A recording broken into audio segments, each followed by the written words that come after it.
Hello guys, this is my first ebook here. You can download it from Google Drive later if you want. This is first version and I hope I get comments, ideas, feedback from you, and then I'll create another version, better version of course. I introduce this now shortly. Set 1. About the tool, what tool is used, and basic things here.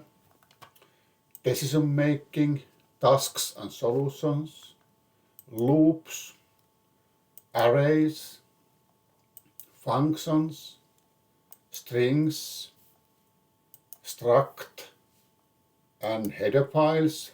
This is C programming language that is in use now.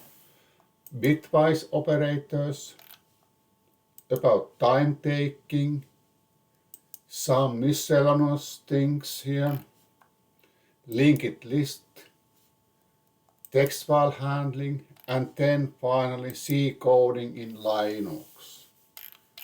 100 tasks with solutions here. This is the first version. I'm going to improve it if I get comments and so on. For example, code styles have to be same everywhere and so on. And maybe I add there also tips, pseudocodes and flowcharts to help everyone. And then later I use another programming languages. I really hope that you download it freely, go through it and give me good feedback. Thank you very much.